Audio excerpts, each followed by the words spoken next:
저는 요즘 세대 중에서도 아주 이른 나이부터 결혼 생활을 시작한 사람입니다. 주위에서는 신혼 시절 늘 저보고 어린 신부라며 놀리듯이 말을 했었죠. 친구들도 너무나 이른 나이에 결혼한 제게 자신만의 삶 조금이라도 즐겨보고 결혼하지 하며 걱정하는 말을 했을 정도로요. 하지만 전 당시 결혼 생활에 만족하며 지냈기에 웃으며 넘어갔죠. 남편과 결혼 생활을 지속하며 부부관계는 딱히 문제라고 부를 만큼의 일은 없었어요. 적어도 저희 둘 사이에선 말이죠. 그러니 지금까지 사는 사이에 아이도 둘이나 낳아서 잘 키우고 있고요. 첫 아이 출산 후에는 허둥지둥했던 사람이 지금은 결혼 10년 차가 훌쩍 넘어가는 베테랑 주부가 되었죠. 아무튼 저희 가족은 전혀 문제될 부분이 보이지 않는 그런 평범한 부부였어요. 지금 아이 하나는 갓 초등학교에 입학했고 하나는 6살로 유치원을 다니고 있고요. 물론 대부분이 그러겠지만 갓 아이가 태어났을 무렵에는 서로 티격태격하기도 했습니다. 그럴 수밖에 없었던 것이 평생 다른 가치관으로 살아왔던 사람이 결합해 살았으니까요. 아이에 대한 생각도 서로 다른 부분이 있었고요. 게다가 가장 큰 문제는 금전 부분이었습니다. 그때 저희 부부 벌이라고 부를 만한 것이 아이 하나 겨우 키우고 아껴가며 살림할 정도로밖에 벌지 못했으니 말이에요. 우리 이제 애도 있고 그런데 혹시 돈 좀 넉넉하게 빌릴 구석이 없을까? 왜 아버님도 회사 운영하시는 사장님인데 자기 장손 태어났으니까 어떻게든 좀 빌리면 안 돼? 당신이나 나나 벌이가 빠듯해서 우리 너무 힘들다 하고. 그래도 우리 아직 벌 수 있는 나이인데 너무 빠르게 도와달라 말하는 것 같지 않아? 그리고 아버지도 회사 사정 만만치 않다고 하셔서.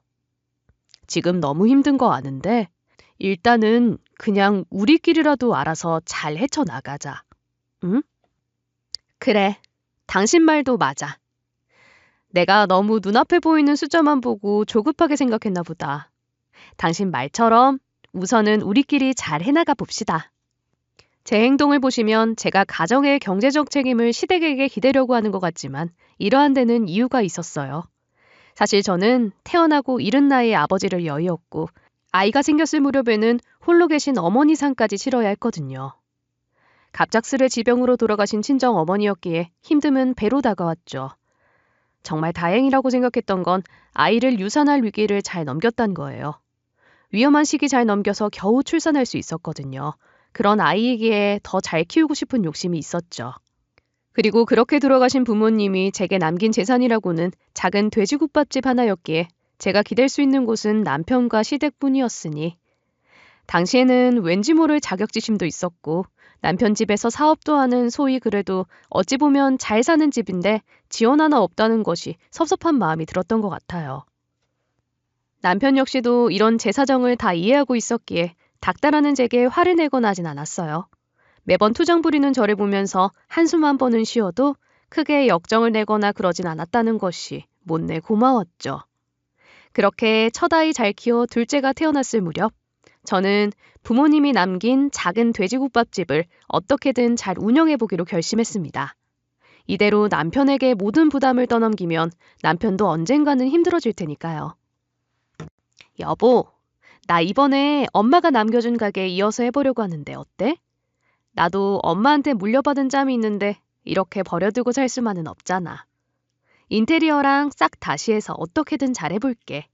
지금까지는 당신도 힘들게 돈 벌고 그랬으니까 당분간 육아휴직 쓰고 둘째랑 좀 같이 있어주고. 남편은 이때 시부의 회사를 다니면서 일을 배우고 있던 시절이었거든요. 가족 회사였으니 그래도 육아휴직 정도는 해주지 않을까 싶은 마음도 있었죠. 아버님도 자기 둘째 손주 제대로 보겠다는데 뭐라 그러시겠어? 아버님한테 잘 말하면 해주시겠지. 당신도 첫째 준이 어릴 때 많이 못 봐줬다고 아쉽다 그랬잖아. 이젠 나도 더 열심히 벌 테니까 우리 같이 힘내자. 당신 결국 결심했구나. 괜히 당신 내 말 때문에 더 그러는 거 아니지? 그래도 너무 무리하진 말고 둘째 걱정은 하지 마. 내가 아버지한테 말해서 어떻게든 휴직 신청해서 잘 보살필 테니까. 당신은 당신 하고 싶은 일 먼저 생각해. 정말 고마워. 당신 같은 남자 남편으로 둔 내가 정말 행복하다. 우리 앞으로도 같이 이렇게 힘내서 살아갑시다. 남편의 육아휴직은 생각보다 쉽지는 않았어요. 시부는 자기 아들이 손주 보겠다 그러는데도 일 배우는 놈이 나태하다고 욕을 했죠. 하지만 남편의 끈질긴 설득 끝에 남편은 겨우 휴직할 수 있었습니다. 그리고 전 남편의 응원 아래에서 돼지국밥집 운영에 힘을 쓰기 시작했죠. 아무래도 한쪽의 벌이가 줄었기에 저는 필사적으로 노력했어요. 처음부터 잘 될 리 없다 생각했지만 정말 생각보다 만만치 않더군요. 저희 부부의 벌이로는 여전히 아이들 키우며 살기엔 빠듯했지만 그래도 누구 하나 불평 없이 열심히 자기 자리에서 노력하며 잘 살고 있었어요. 하지만 마냥 모든 일이 좋게 흘러가는 것은 아니었어요. 이렇게 저희 부부 사이가 좋다 해도 시댁과의 관계까지 부부 사이만큼 좋다 할 정도는 아니었거든요. 앞서 말한 시부는 회사를 운영하는 능력 있는 사람이었지만 성격 자체가 그리 살갑진 않았어요. 장남인 남편과 함께 시댁을 방문하면 시부는 입을 꾹 다물고 무뚝뚝하게 그저 앞에 놓인 음식들만 먹곤 했으니 말이에요. 자기 손자들인 저희 애들도 시큰둥하게 보곤 했고요. 남편 역시도 시부모와는 그리 가까워 보이진 않았어요. 그래도 자기 부모님이라고 제가 너무 걱정을 하니 한마디는 해주더군요. 그래도 나쁘신 분은 아니야. 평생 집을 위해서 헌신하신 분이고 다만 가족 안정만 생각하는 좀 냉정한 사람일 뿐이지. 나도 평소에 항상 그게 불만이었거든. 어쨌든 당신이 생각하는 그런 건 아니니까 너무 걱정하지 마. 시부에 대해 말하는 남편의 표정은 썩 좋지만은 않았어요. 그게 못내 궁금하긴 했지만 남편이 말해주지 않으니 저는 궁금한 마음만 안고 이때까지 살아왔죠. 그래도 자기 손주들 무시하거나 싫어하는 것은 아니라는 말을 들었으니까요. 아무튼 시댁에 이렇게 방문할 때면 시부도 걱정이었지만 시모와도 썩 좋진 않았습니다.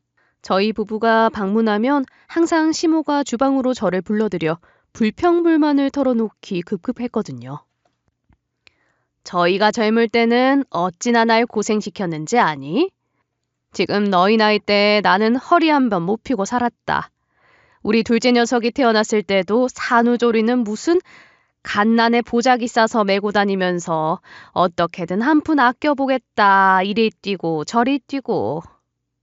네가 그런 내 마음을 알겠어? 아버님이 그러셨어요? 그이 말로는 아버님 그래도 가정에는 착실하셔서 어렵게 지낸 적은 없다 들었는데. 그럼 내가 너 앞에 두고 없는 일 지어서 말한다 이 말이냐? 이제 보니 너도 아주 정이 없구나. 정이 없어.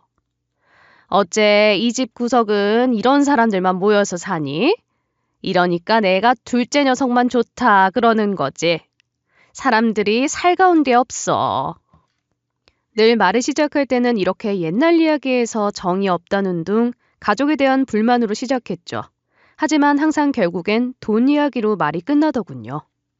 그래서 너는 언제까지 그 콩만한 가게에서 일하면서 우리 큰애 괴롭히면서 살래? 지금 제 회사도 못 나가고 집에서 애나 보고 있다며. 어머님 눈에는 콩만한 가게겠지만 제 부모님이 남겨주신 소중한 가게예요. 너무 그렇게 말씀하시면 저 속상해요. 그리고 어머님이 말씀하시는 부분들은 저 사람이랑 제 사이에서 다 정리된 부분이고요. 어머, 얘 좀 봐라. 어른이 말하면 그냥 네네 하고 들을 것이지 말대꾸를 하니. 아무튼 네가 그렇게 집을 비우고 다니니까 집 곳간이 비는 거 아니냐. 애초에 저 양반은 큰애랑 얘 뭘 믿고 회사를 덥석 맡겨서는. 에휴. 그리고 너흰 이렇게 부모님한테 인사하러 왔으면 용돈이라도 한 푼 쥐어줘야 할 거 아니야.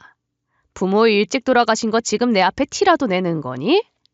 어머님, 말씀이 좀 심하시네요. 거기서 왜 저희 부모님을 찾으세요? 그리고 아까부터 계속 저희끼리 다 이야기된 내용으로 왜 그렇게 불만을 표출하세요? 그렇게 불만이시면 직접 아버님이랑 그이한테 가서 말을 하세요. 제가 자기 엄마한테 잘하는 사람이었으면 내가 이러고나 있겠니? 그리고 저 사람은 원래 내 얘기면 껌뻑 죽는 사람이니 언제든 말해도 상관없고. 아무튼 남자란 자고로 여자가 휘어잡고 살아야 하는 법이다. 네가 그렇게 배운 게 없이 행동하니까 지금 제가 이렇게 엄마 용돈도 한 푼 주질 않고 그러는 거 아니냐. 제가 시댁에 오기 싫은 가장 큰 이유였죠.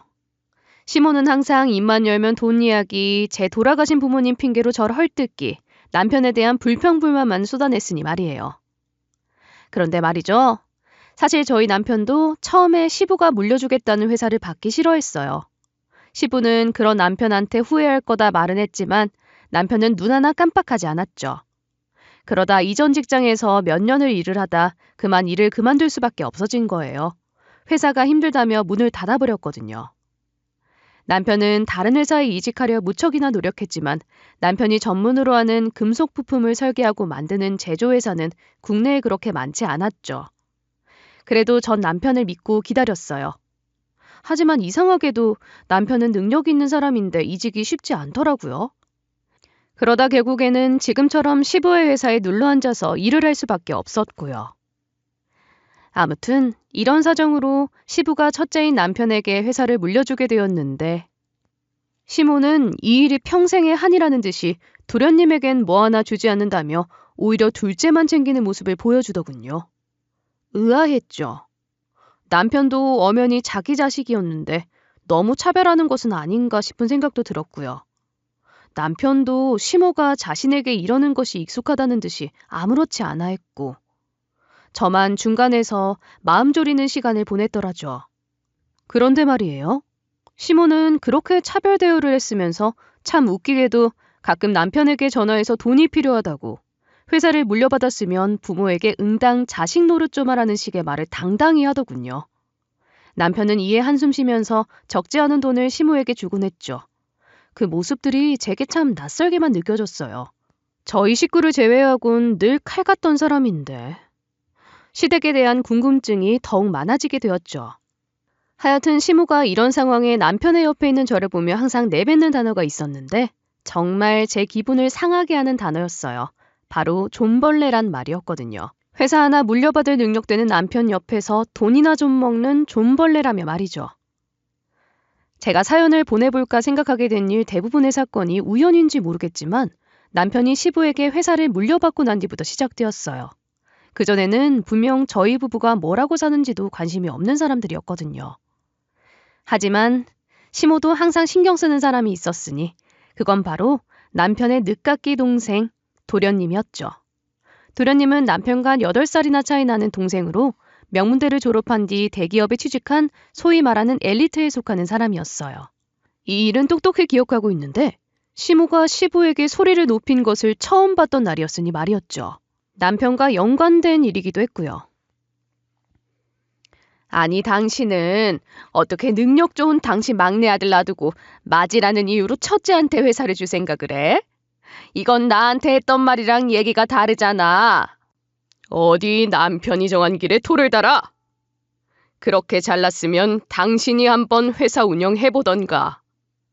한 회사 운영하면서 생긴 사람 보는 내 사람 보는 눈이 정확하지. 그리고 능력이 좋으면 뭐래? 저렇게 야망 없이 그저 대기업 다닌다고 우쭐대는 놈이 퍽이나 회사 운영 잘하겠다. 아무것도 모르면 뒤로 빠져 있어. 쟤도 당신 자식인데 이렇게 장남이라 챙겨주는 거 나 속상해. 같은 배에서 나온 자식인데 어떻게 그럴 수 있어?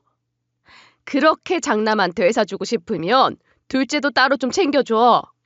시부는 분한듯이 이를 갈며 결국 시부와 타협점을 찾더군요. 시부는 그런 시모를 본 척도 하지 않고 회사를 남편에게 물려주고 도련님에겐 작은 아파트 하나를 줬죠. 남편은 자기에게 차라리 집을 달라 했지만 시부는 눈 하나 깜빡하지 않았어요.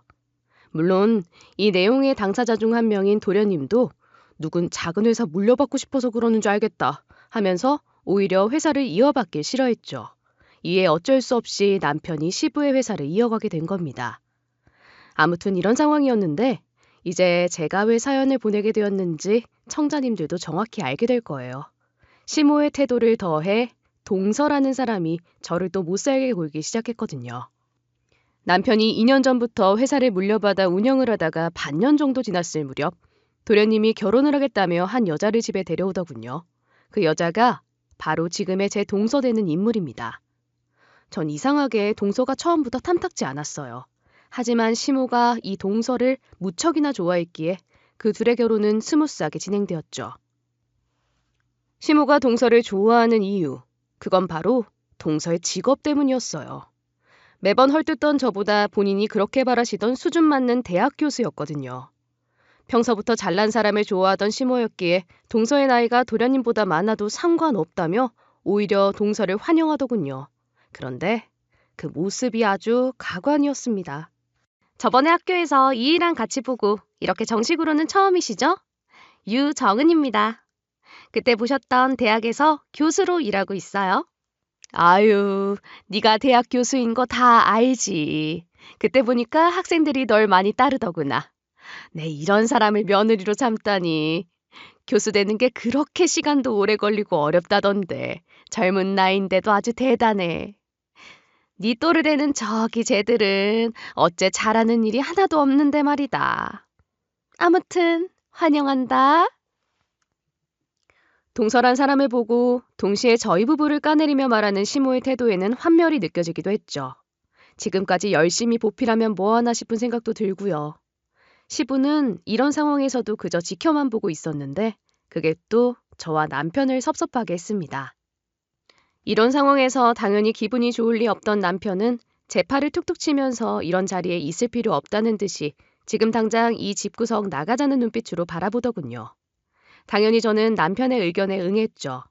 집에서 남편은 굉장히 섭섭한 마음을 제게 털어놨습니다. 당신 생각은 어때? 아주 자식이 좋은 마누라감 데려왔다면서 환영하는 그 꼴이 내가 정말 당신한테 너무 미안하더라. 어떻게 사람들이 이럴 수가 있지? 뭐 섭섭하지 않았다면 거짓말이지. 하지만 그게 당신 잘못은 아니잖아. 너무 그렇게 신경 쓰지 마. 어차피 지금까지 대면대면하게 지냈는 걸 뭐. 어머님도 그러시는 게 어디 한두 번인가? 속상해하는 남편을 저는 좋은 말로 달랬죠. 솔직히 말해서는 시부모 있는 앞에서 시모에게 소리치고 싶은 심정이었어요. 지금까지 저희 부부에겐 그런 식으로 돼 있으면서 어떻게 그깟 직업 하나로 이렇게 태도가 돌변할 수 있냐고 말이죠. 이전부터 좋지 않았던 사이지만 이날을 기점으로 저와 남편은 시부모와 거리를 두자 깊게 생각한 것 같아요. 아무튼 이런 상황에서도 동서될 사람은 아주 시모 옆에서 알랑방귀 끼기 바쁜 것 같더군요. 결혼 전부터 시부모의 마음을 잡아버리겠다는 것인지 아주 시모 옆에서 떨어지지 않으려고 했죠.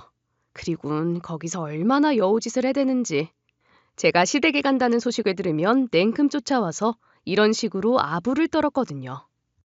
어머님, 요즘 몸이 안 좋다고 하셔서 제가 이렇게 한약 한 첩 지어왔어요. 제가 동료 교수분께 들어서 추천받은 곳 거예요. 역시 교수들은 정말 아는 것도 많구나. 내가 이렇게 늦게라도 좋은 며느리 봐서 얼마나 다행인지. 큰애는 아주 첫째랑 똑같아서 되바라진 부분이 있다니까. 얘는 나한테 한 번도 이런 좋은 걸 가져다 준 적이 없다, 적이 없어. 네? 형님, 정말 어머니한테 이런 작은 선물도 한 적 없어요? 어쩜 사람이 너무 냉정하신 것 아니에요? 어머님, 누가 들으면 정말로 선물 하나 안 한 줄 알겠어요. 저번에 드렸던 그 가방은 제가 선물한 게 아니었나 봐요? 그럼 그거 다시 돌려주시죠. 그냥 원주인한테 주게요. 저것 봐. 제 성격이 저렇다니까. 아주 부부는 닮는다고 하더니 못난 부부만 닮아서는. 네 남편이 나한테 하는 말을 어쩜 그리 똑같이 따라하니? 너희 둘이 짜고 그러는 거니?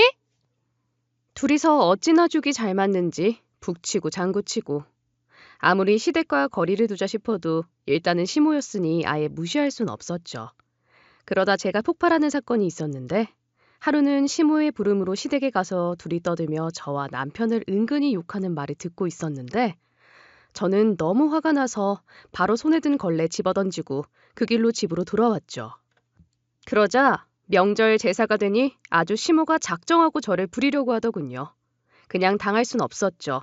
저도 가게 운영하고 바쁜 사람인데 자꾸만 이렇게 불러내니 말이에요. 그래서 시모에게 당당하게 말했죠. 어머님, 정말 너무하신 거 아니에요? 제가 어디 집에서 놀고 먹는 사람인가요? 그리고 제발 제 앞에서 그이랑 제 욕 그만하시면 안 되나요? 가끔 애들이랑 오는데 제 체면도 생각해 주세요. 애들이 어머님이랑 저희 보고 뭐라 생각하겠어요? 요즘은 어린애들이라도 알 건 다 알아요. 그리고 집에 작은 애도 있는데 저 너무 섭섭합니다. 내 때는 어머님이 부르면 제깍 달려와서 넙죽 엎드려 시키는 일 다 했다. 그런데 뭐? 누구는 애 키우면서 일 안 했니? 지금 너 자식들이라고 내 앞에서 유세라도 떠는 거야, 뭐야? 나도 자식들 키우며 지금껏 살아왔어. 다 큰 자식 장가 보내고 내가 그 덕 좀 보겠다는데 그게 그렇게 꼬우냐? 그래서 명절이고 제사고 나 혼자 알아서 해라. 그렇게 할 거면 평생 오지를 마라. 제가 하는 말이 그게 아니잖아요. 어머님, 정말 동서 이 집에 오고부터 저희한테 너무하세요. 그리고 아무리 시어머니 며느리 사이라도 정도가 있고 선이 있는 거예요. 오늘처럼 일 다 시킬 사람 필요하시면 차라리 사람을 쓰세요. 아니면 어머님이 말하시는 대단한 교수 며느리도 같이 불러서 시키든가요. 폭발한 감정을 그대로 시모에게 부딪혔지만 시모는 눈 하나 깜짝하질 않더군요. 어찌 사람이 이럴 수가 있나 싶은 생각에 그 길로 집으로 곧장 들어왔습니다. 그리고 혹시나 몰라 남편에게도 그날 있었던 일을 전부 설명해 주었죠. 전 남편이 그래도 저에게 뭐라 한마디는 할 줄 알았어요. 아무리 그래도 남편의 부모였고 집안의 어른에게 대든 일이었으니까요. 하지만 제 예상과는 달리 남편은 오히려 제 편을 들어주며 저와 같이 자기 엄마를 신나게 욕했어요. 뭐? 어머니가 그런 짓을 했다고? 당신한테? 당신 정말 잘했어. 그 집구석 찾아갈 필요도 없어.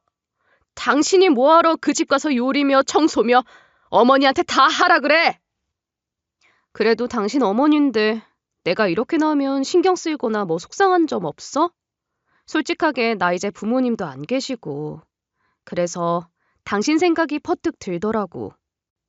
우리 집은 당신 집이랑은 달라서 그런 거 전혀 신경 쓸 필요 없어.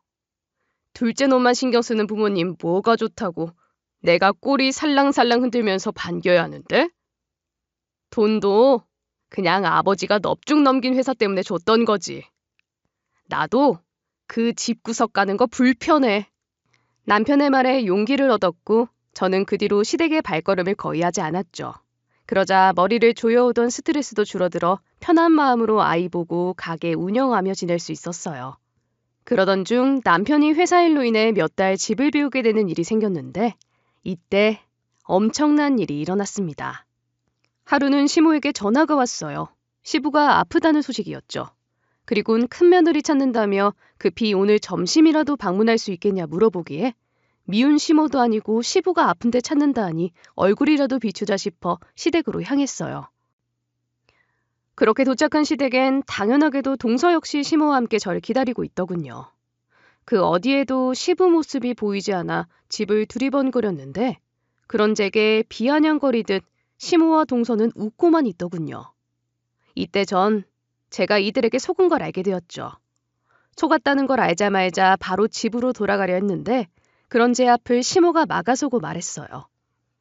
너라 내 얼굴 한 번 보기 이렇게 힘들어서 뭐 시어머니 노릇이라도 하겠니? 너 지금까진 아주 편하게 살아온 거 다 알지?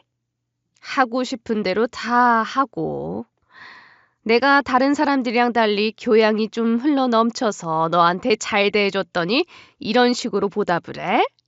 그 벌로 오늘 여기 있는 김치랑 고기 좀 다 삶고 가라. 그래요. 형님은 오늘이 제 생일인지도 몰랐죠? 평소에 뭐 왕래를 했어야 알겠지. 이왕 왔으니 제 생일상 좀 차려보세요. 평생 국밥집에서 음식하면서 살았다면서요? 그럼 이것도 금방 뚝딱하고 하겠네. 이런 둘의 행동에 어이가 없어서 헛바람을 내쉬곤 그대로 둘을 뿌리치고 나가려 했죠. 이런 자리에 있어봐야 뭘 하겠어요? 그래도 평소에는 제가 그래도 남편 부모님이라 생각해 좋게 넘어가려 했는데 하는 말이나 행동이 점점 도를 지나치니 이제는 집안 어른 대접도 해주기 싫더군요. 이런 쓸데없는 말 하려고 부르셨어요? 동서도 그래. 내가 왜 동서 생일상을 차려? 헛물 들이키지 말고 제발 제대로 좀 살아. 대학 교수라는 사람이 인성이 왜 이 모양이야? 각자 귀찮게 알아서 하면 되는 일을.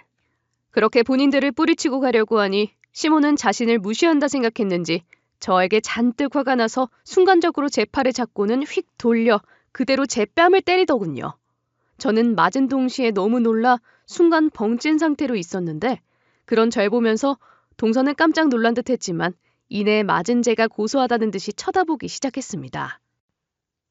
넌 어떻게 한순간도 내 맘에 드는 행동을 한 적이 없어?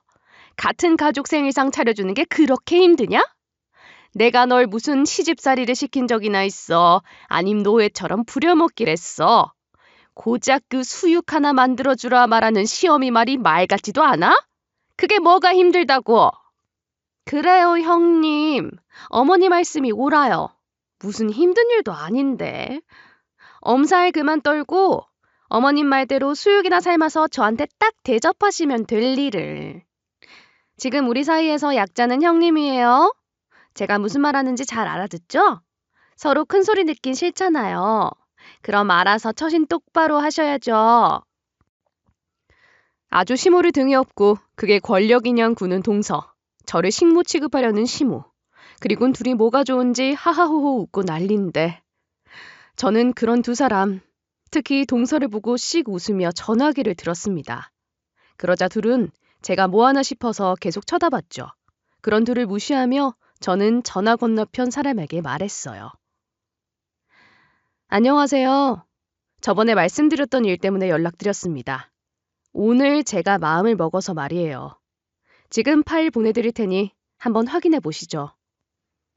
간단한 전화였고 전화를 끊은 즉시 저는 그대로 뒤를 돌아 집을 나가려고 했어요. 시부만 아니었다면 말이에요.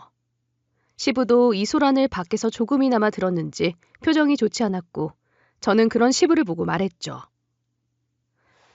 아버님 정말 잘 오셨네요. 저 이제 여기 이 집구석 2번 다시는 오지 않겠습니다. 저기 음식 재료 보이시죠? 저거 저렇게 늘어놓고 저한테 동서 생일상이나 차리라 하는 시어머니 더 이상 봐야 할까요? 저기 계신 대단하신 분께서 제 노릇까지 충분히 할 겁니다. 저 이렇게 도저히 못 살겠으니까 앞으로 저희 얼굴 보고 살지 맙시다. 뭐야? 지금 그게 무슨 말이냐, 큰애? 너 왜 안에서 큰 소리가 들려? 당신 큰애 말이 맞아? 저건 또 뭐고? 작은애, 네가 어디 나서서 한번 설명해봐라. 시모는 평소에도 시부를 아주 무서워했는데 시부가 있는 자리에선 절 무시하는 말을 하지 못할 정도였죠. 그래서 저는 이번 기회에 시모를 아주 엿먹이자 싶어 시부에게 대놓고 말했고요. 역시나 시부는 화가 잔뜩 나서 시모를 야단치기 시작했고 동서는 그 옆에서 어쩔 줄 모르고 쩔쩔맸습니다. 그리고 의외의 모습을 보였죠. 시모와 자긴 같은 편이 아니라고 발뺌하기 시작했거든요. 아니, 여기 작은 애 생일이라서 수육 좀 삶으려니 우리가 뭘 해본 적이나 있어야지. 그래서 저기 전문가도 있겠다 집으로 부른 거지. 당신은 내가 무슨 매번 쟤를 괴롭히는 줄 알아? 당신이 그렇지 않으면 애가 왜 이제는 이 집구석이나 완전히 안녕하면서 인사를 해? 내가 지금까지 얘 괴롭혔던 거 모를 줄 알아? 그래도 내 눈치 보면서 적당히 해서 그냥 놔뒀더니 당신이 지금 내가 회사 물려주고 집에서 쉰다고 아주 내가 만만하지? 어? 내가 무슨 당신을 만만하게 봐. 정말로 아무 일도 없었다니까. 당신은 당신 부인인 나를 믿어? 아님 쟤를 믿어? 당신 어쩜 나한테 이럴 수가 있어? 허이고, 당신 하는 꼴을 내가 다 하니까 지금 이런 말이 나오는 거 아니야? 작은애, 그럼 네가 한번 설명해봐라. 지금 이게 대체 무슨 일이야? 큰애가 왜 저렇게 단단히 화가 나 있는 거냐고. 아버님 실은 저는 아무것도 몰라요. 오늘 제 생일이라고 말했더니 어머님이 와서 수육이나 같이 해먹자고 하시길래 그래서 와서 이렇게 있는데 형님이 오시는 게 아니겠어요? 그래서 음식이 형님이 하시는가 하고. 둘이서 아주 죽이 잘 맞네. 잘하는 짓이야, 잘하는 짓. 내가 아주 이 집구석을 떠나야 속이 시원하지? 시부가 씩씩거리며 화를 내기도 잠시 동서의 핸드폰 벨이 울리고 전화를 받은 동서의 얼굴이 창백히 질리기 시작했어요.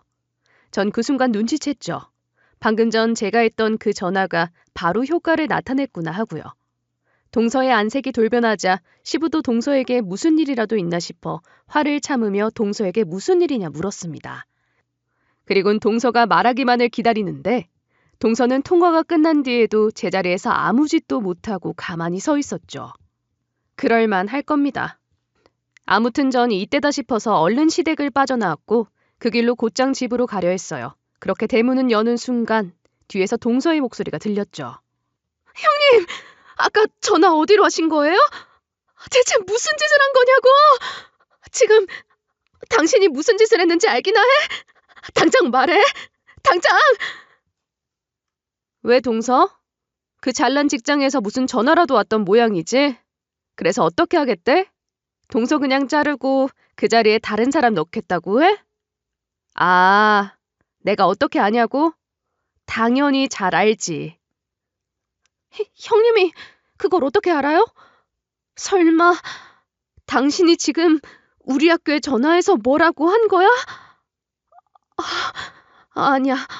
당신 같은 사람이 우리 학교 총장님을 어떻게 알아? 그게 그렇게 궁금해? 그럼 내가 이야기해줄게. 그나저나 대학에서 학생들한테 잘 좀 하고 다니지 그랬어. 어떻게 사람이 그리 한결같을 수 있을까? 애들이 아주 동서 싫다고 학을 떼던데? 그러니까 총장한테 쪼르르 달려가서 제발 교수 좀 바꿔달라 말하고 메일 보내고 그랬겠지. 그게 무슨 소리야? 당신이 내 교수 생활을 어떻게 알아? 당신이 우리 학교에 뭘 안다고. 내가 어떻게 아는지 그렇게 궁금해? 당신 학교 총장이라는 사람이 나 붙들고 다 말해주더라. 당신이랑 사람 애초에 계약직 교수였고 지금까지 정교수 행세하면서 애들한테 학점으로 압박 넣고 했던 거 전부 다. 동서는 말문이 막힌 듯 입을 꾹 닫았고 전 그런 동서에게 계속 말했죠. 동서는 기억도 안 나지? 처음에 어머님이 동서 자랑한다고 다 같이 학교 방문했던 날은 기억해? 그때 동서가 나한테 했던 일도 다 기억하고 자기 교수실이 좀 지저분하다고 나한테 청소시켰었지? 내가 그때 어머니만 아니었으면 그 교수실 청소하지도 않았어. 알아? 청소가 뭐 어때서요? 형님은 저처럼 능력도 없어서 대학 교수 같은 일은 못하잖아요? 그런 사람들 제가 직접 학교까지 초대해서 구경시켜줬더니 나도 대학은 다녔으니 대학이 어떤 곳이라는 것쯤은 다 알아. 그리고 난 동서처럼 교수 일 하고 싶진 않고.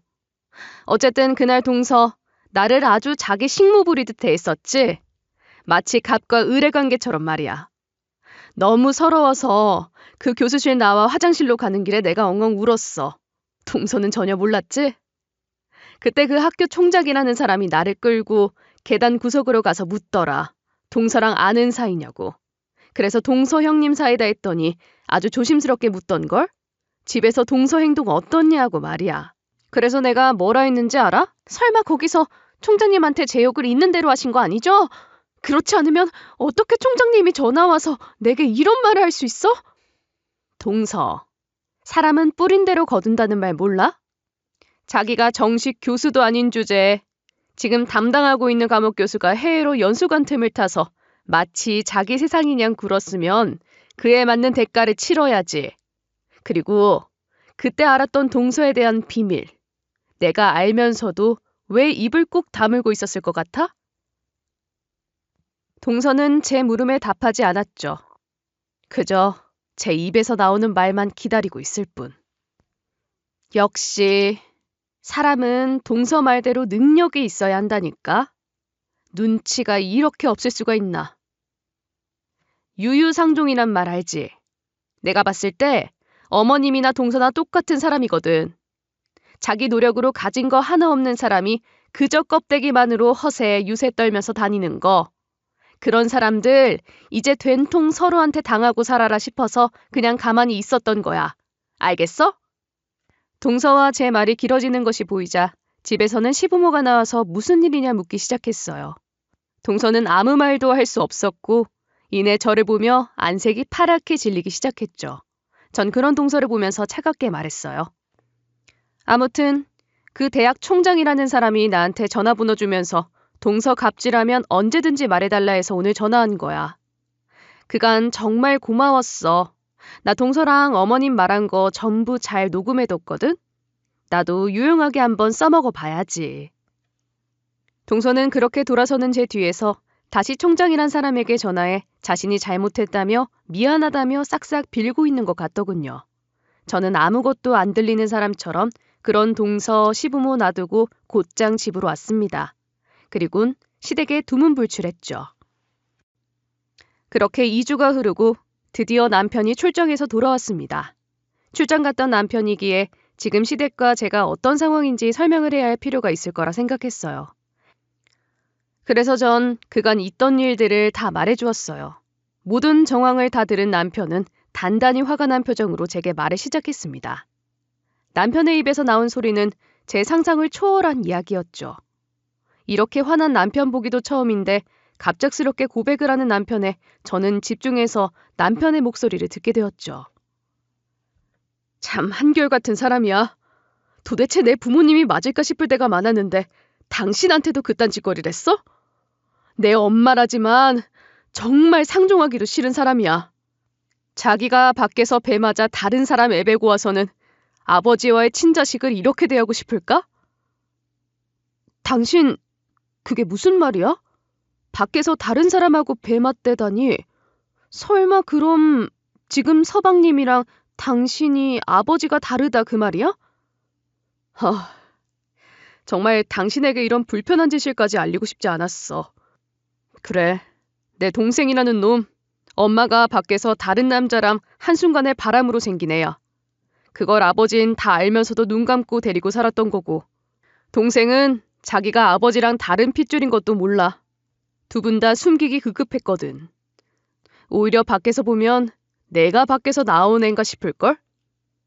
지금까지 왜 그런 이야기 숨기고 있었어? 난 당신이 그냥 어머님이랑 사이가 안 좋을 수밖에 없는 사건이라도 있나 싶어서 걱정하고 있었단 말이야. 나라고 이런 이야기 어디서 맘 놓고 할 수 있겠어. 솔직히 말해서 밖에서 만들어 온 애를 어떻게 자기 친자식보다 더 위하고 잘해주고 하냐고. 오히려 어머님 그러더라. 내가 너무 서운한 마음에 왜 동생만 챙기고 난 안 챙겨주냐고 물으면 나는 아버지가 있는데 동생은 아버지도 누군지 모르고 산다고. 이게 말이나 돼? 나보다 불쌍하다고 자기가 동생을 더 챙기는 게 맞다고. 남편의 그간 쌓였던 울분, 시모에 대한 속상한 마음이 전해져 오는 듯해서 안타까웠습니다. 살짝 격양된 남편의 모습에 저는 조용히 남편의 등을 쓸어내려 주었죠. 이런 숙연한 분위기도 잠시. 남편과의 이야기 중 동서에게서 전화가 왔고 남편에게 눈짓으로 신호를 준 뒤 저는 그 전화를 일단 받았어요. 형님, 제가 죄송해요. 제발 저희 학교에 말 좀 어떻게 잘 부탁드려요. 저 이러다가 정말 일도 못하고 다닌다고요. 동서의 말을 듣던 남편은 그대로 제 전화기를 뺏어가 동서에게 말했죠. 재수씨 정말 사람이 양심이라는 게 있는 거 맞아요? 어떻게 이러실 수 있어요? 어머니랑 같이 저 없는 틈에 제 아내 불러서 괴롭히려 했다면서요? 그러다가 이런 일 생겼고. 그럼 자기 잘못으로 생긴 일이니 알아서 잘 수습해야 하는 거 아닌가? 2번 다시 제 아내한테 전화하지 마세요. 아시겠어요? 아무튼 남편은 화를 내면서 이번 기회에 시댁과 아주 손절을 하겠다, 연을 끊겠다며 단단히 골이 났죠. 이런 상황에서도 계속해서 동서는 잘못했다며 용서해달라, 제발 자기 이야기 좀 다시 잘 좀 전해달라며 우리 집을 찾았지만 남편은 오히려 애들 위협하는 사람이라며 동서를 경찰서에 신고까지 했어요. 물론 별다른 벌을 받지는 않았지만 우리 부부와 시모, 서방님까지 경찰서에서 정모하듯 보게 되었고요. 좀 웃긴 게 서방님은 아직도 동서가 교수인 줄 알고 있더군요. 시댁 식구 누구도 서방님에게 진실을 알려주지 않았던 겁니다. 그래서 저와 남편은 바로 동서의 실체를 서방님 앞에서 다 까발려 버렸죠. 넌 아직도 네 아내라는 인간이 뭐하는 사람인지도 모르냐? 저기 앉아있는 사람 계약 교수라더라. 이번에 해외 연수로 자리 비운 교수 대신 잠깐 자리 채우는 사람 강의나 좀 해주고 그런. 그게 무슨 말이야? 내 부인이 교수가 아니라니? 당신, 이게 대체 무슨 말이야? 설마, 여기 있는 사람들 다 아는 이야기를 지금 나만 모르고 이 자리에 있다는 거야? 서방님 그 자리에서 방방 뛰면서 동서와 이혼하겠다, 자기 사기 결혼당했다며 오히려 경찰 붙잡고 동서 못된 년이라며 신고 어떻게 안 되냐 하며 경찰서에서 온갖 소란을 피웠죠. 그런데 여기서 시모는 뭘 했느냐? 예전에는 동서 편이었던 시모도 동서의 실체를 안 지금은 자기 아들 편들기 바빴습니다. 경찰 선생님, 얘가 아주 못된 애입니다. 내 금쪽 같은 자식 속여서 결혼한 천하의 나쁜 년이라고요. 이런 사람 어떻게 벌 못 줍니까? 이 일 이후로 남편과 저는 시댁과 완전 연을 끊게 되었죠. 더 이상 할 말도 도리도 없다 싶었거든요. 시모와 동서 서방님은 간혹 전화가 왔지만 저희 부부는 이들의 전화를 일체 받지 않았어요. 그렇게 아이들과 함께 지내는 평화로운 시간이 계속되나 싶었던 그때 하루는 시부가 집으로 찾아왔죠. 남편은 처음 시부를 보고는 인상을 찌푸리며 문도 열어주지 말라 했어요. 하지만 다 늙은 사람이 무릎까지 꿇고 문 앞에 있으니 차마 저는 남편 말대로 하진 못하겠더라고요. 그래서 잠시 들어와서 차라도 한잔 하고 가라고 했죠. 내가 첫째 너볼 면목이 없다.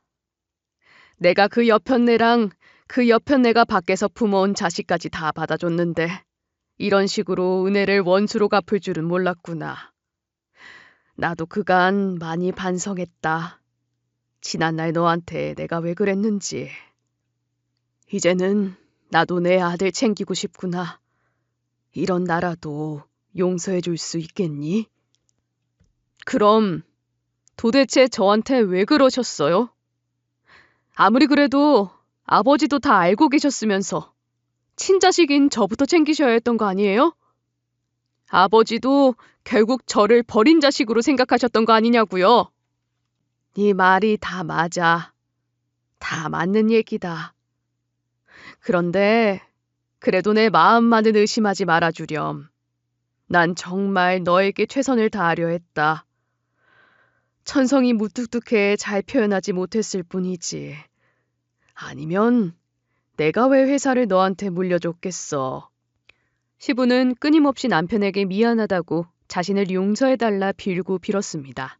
저는 그런 시부의 모습에 마음이 아프더군요. 이제 보니 시부는 표현이 부족했을 뿐 남편을 사랑하고 있던 사람이었던 거예요. 하지만 시부와 대화하며 눈물까지 보이는 남편이었기에 제 마음은 배로 속상했습니다. 그래도 당신은 나를 우선적으로 챙겼어야지. 어머니가 동생을 더 챙겨주는 모습을 보이면 그렇게 하지 마라. 자기 자식 두고 왜 그러냐 말 한마디는 할 수 있었던 거 아니었어요? 내가 왜 안 했겠냐. 다 너희 엄마한테 얘기했었다. 그런데 그 사람은 밖에서 나온 자기 자식이라도 눈에 밟힌다면서 너한텐 나라는 아버지가 옆에 있으니 둘째 놈한텐 자기가 있어야 하는 것 아니냐 말하는데 그 당시 나도 너무 젊고 어렸어. 그래서 일이 이 모양이 되었구나. 정말 미안하다. 이런 남편과 시부의 대화를 들으며 속으로 시모가 참 대단한 사람이라 느껴지더군요. 이렇게까지 자식을 생각하는 사람 앞에서 다른 사람의 아이를 챙기며 시부와 남편을 깎아내리며 헐만 좋은 모습을 쫓는 그런 시모가 말이죠. 이날 시부는 안타깝게도 발길을 돌릴 수밖에 없었어요. 남편의 마음이 하루 만에 다 풀릴 정도는 아니었으니까요. 그래도 조금 마음의 빗장을 풀었는지 돌아가는 시부에게 남편은 다음에도 와서 차 한 잔 정도는 하고 가라 하더군요. 제 남편이지만 참 마음이 따뜻한 사람인데. 시모는 왜 그렇게까지 남편에게 그랬나 싶은 생각이 들었습니다. 그리고 나중에 총장이라는 사람에게 동서에 대한 결말을 들었는데 동서는 그 후로 대학에서 고소를 당해 피해 보상을 하게 될 처지에 놓였다고 하더군요. 거기에 서방님과의 이혼 소송까지 걸렸다고. 그리고 남편과 이야기한 지 얼마 지나지 않아 시부는 남편을 통해서 시모와 이혼을 하게 되었다고 전해왔습니다. 남편에 대한 속죄이기도 하고 잘못된 일을 바로잡고 싶었다고 하더군요. 아무튼 제 입장에서는 동서고 시모고 둘 다 뿌린 대로 거둔 것 같아 아주 속이 뻥 뚫린 듯 시원했던 결말이었죠. 제가 말주변이 없어 말을 이리저리 한 건 아닌가 싶네요. 그저 이때까지 겪었던 제 경험 쭉 풀었었는데 제 이야기를 듣는 청자님들이 제 마음을 잘 이해하실 수 있으실까 싶기도 하고요. 저는 지금 시모와 이혼한 시부와 남편, 저, 애들 둘에서 5명이 한 집에서 지내고 있습니다. 원래 분가에서 지내다 어른과 함께 지내니 이만저만 불편한 점이 생기기도 하네요. 그래도 시부가 남편 대신 애들과 놀아줘서 저와 남편의 살림살이는 넉넉해져서 너무 좋습니다. 제 이야기의 마무리처럼 다들 훈훈한 마음으로 올 한 해도 잘 정리해서 힘찬 새해 준비하시길 바라보아요.